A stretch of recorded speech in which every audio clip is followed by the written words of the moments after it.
Welcome back to the channel. Today we're going to be talking about a topic I really haven't touched on too much, but it's affecting major entertainment right now and has been for quite some time, and it is the cancer known as cancel culture. And we've got a big story about it today. Let's talk about it. Monkeys, roll the footage.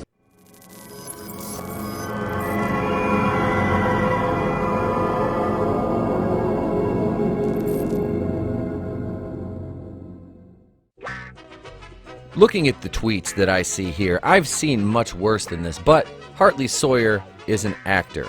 Okay, these tweets are probably in poor taste, you know, a little bit misogynistic, or it could be misconstrued as such, or just a attempt at shock humor. Well, Hartley Sawyer found out how bad these tweets were because he got fired from his role as the elongated man on the CW's Flash television show this past week. He was just another victim in the crosshairs of the cancel culture. Everybody betrayed me. I fed up with this world. The article from Bounding into Comics would say, the statement explained why he was fired. In regards to Mr. Sawyer's post on social media, we do not tolerate derogatory remarks that target any race, ethnicity, national origin, gender, or sexual orientation. Such remarks are antithetical to our values and policies, which strive to evolve and promote a safe, inclusive, and productive environment for our workforce. So, in essence, do not go against the status quo. Even if others on the set are doing it, you cannot, sir, because you are a sign of the cisgender, heteronormative, white male patriarchal system. Okay? That's what they're saying.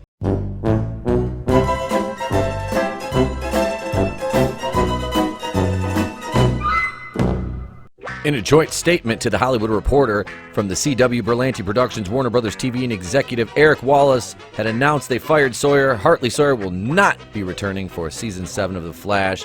Yes, and this is in the wake of course, the tragedy that happened in Minneapolis, Minnesota. But since then, everything seems to have been magnified because of the sheer lunacy that accompanies any movement that has good intentions. There's always those leeches who latch onto it and try to make everything amplified. And Candace Patton has been hated for her role as Iris West by a section of the fan base, which I do not condone. I like Candace Patton. I don't see anything wrong with her playing Iris West. Some people do, but they're accusing this cast of basically colluding against her to quote-unquote discredit her as a black woman playing Iris West, which doesn't make any sense whatsoever. Ah, fuck you!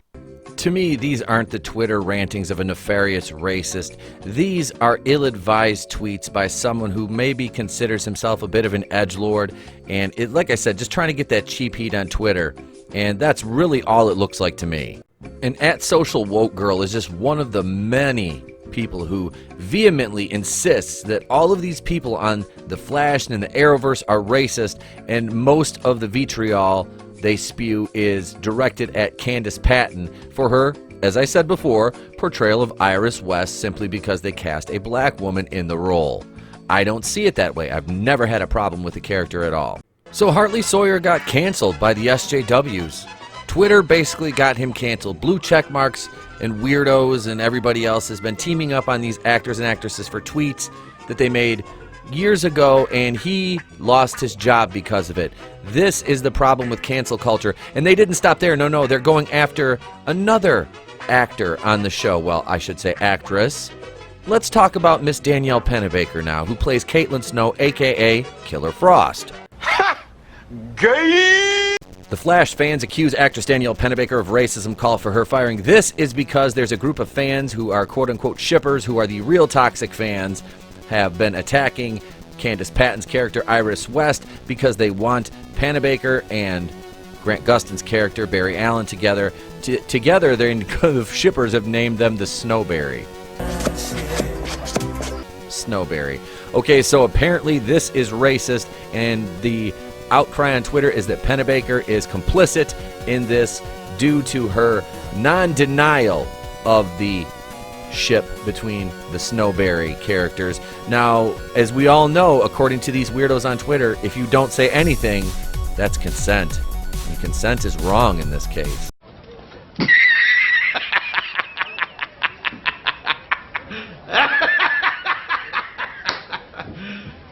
you serious? And one insane heifer on Twitter named Jen is at Soft Iris, I believe her name is. I believe we have some footage over here. Hang on. Where was I? Oh, yes. So the Snowberry.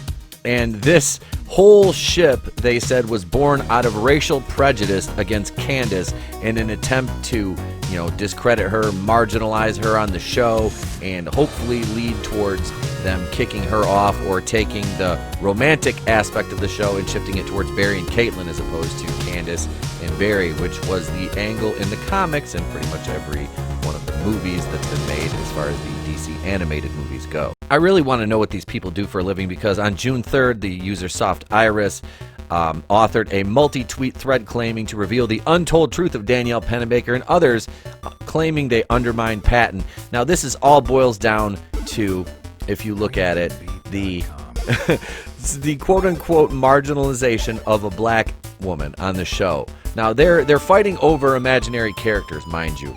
Nobody has really tried to do this. The CW is ultra progressive, so if they think that the fans are going to influence them against their progressive stance, I don't understand what these people do for a living. And more importantly than that, Soft Iris, I have a question. Well, a friend of mine has a question for you, or a statement, I should say. I don't remember asking you a goddamn thing. Next up is this beautiful actress, Chantel Van Santen. Does anybody remember her? She came onto the show and portrayed Patty Spivett, a character who was in the comics, a police officer in the show, and a part-time love interest for Barry Allen. She was a short-lived character on the show, but also very problematic according to the SJWs on Twitter. Let's take a look why she's quite problematic to the SJWs on Twitter. Speaking at Paris Superhero Con, Chantel Van Santen, better known for ruining Season 2A as her alter ego, Police Brutality Patty, played along with the cast in a game of Kiss, Marry, Kill. Chantel would kiss Cisco and, quote, kill Iris to marry Barry in the end. So she had to go on Twitter and clarify her response, speaking hypothetically in character about a fictional game, because people wanted to, of course, pin that as racist, because Candace Patton plays Iris West, who's a black character. And God knows you cannot speak ill of a character if they are black, even in a hypothetical game of Kiss, Marry, Kill. Shut the fuck up. Shut the fuck up. So again, the dog whistle was blown on Twitter, and people had to come and defend Candace Patton against a hypothetical situation because of her character, not because something that was said about Candace Patton.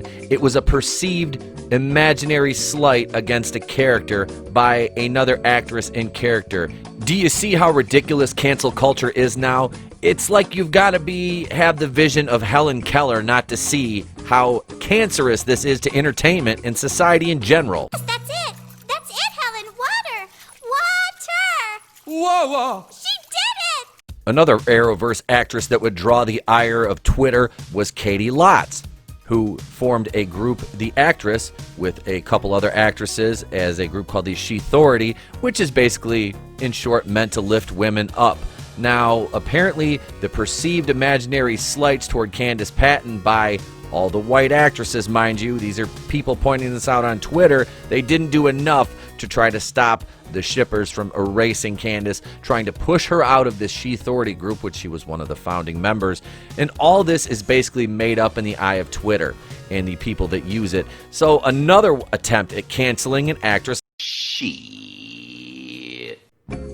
And last but certainly not least, Arrow star Stephen Amell accused of racism by fans, including comics creator Franklin T. Yes, of Image Comics. This was kind of a shock to me because Amell's always seemed very level-headed, even-keeled. So Stephen Amell, recently a guest on a podcast post the George Floyd incident, made some comments regarding police. Now, he is from Canada, and he states racism is a systemic problem, but I'm not familiar with it just because I haven't seen it in action personally. Obviously, he talks about the video. He says, although for me, the issue of police brutality has been overshadowed by gun violence. That's the big thing, and that's the problem right there. You are not allowed to talk about gun violence and correlate those two things together.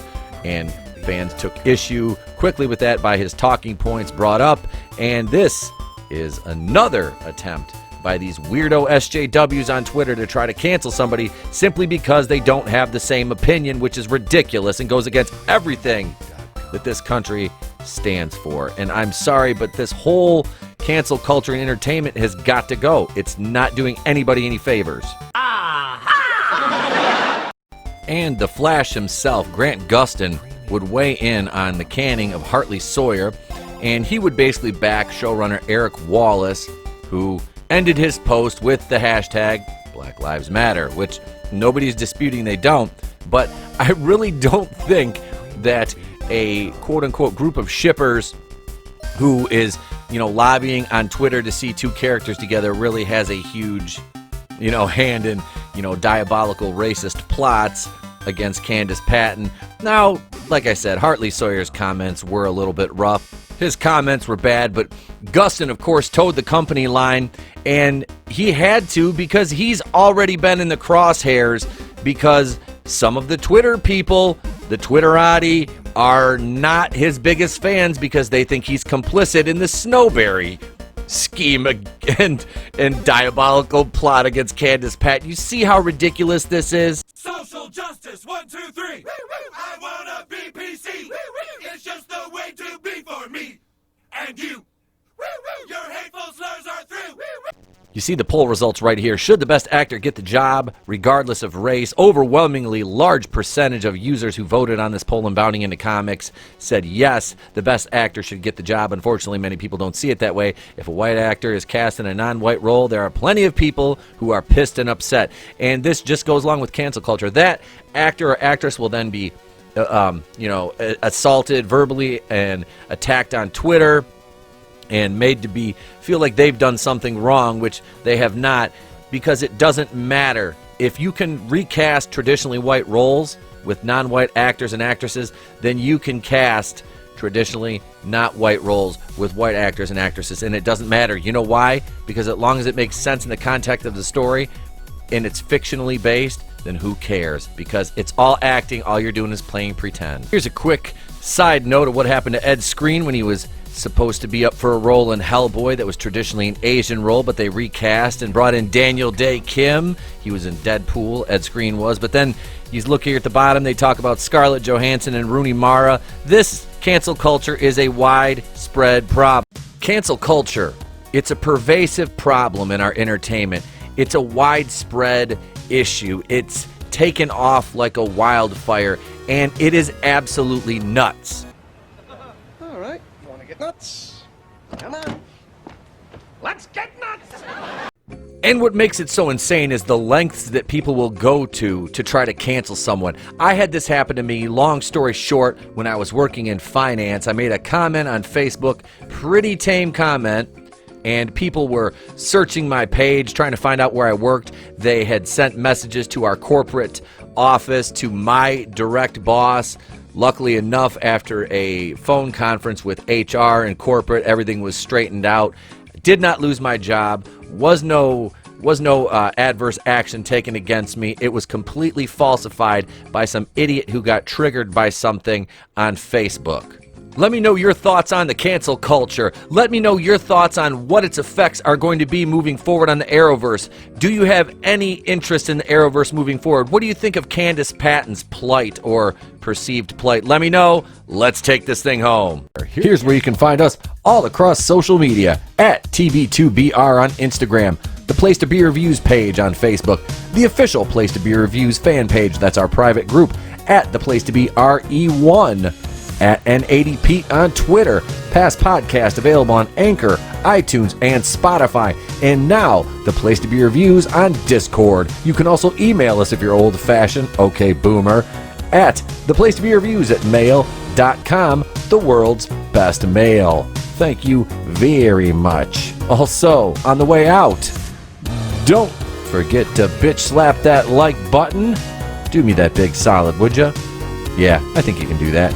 Also, hail the Fandom Menace. Hail to thee, my subscribers. If you haven't subscribed yet, please consider doing so.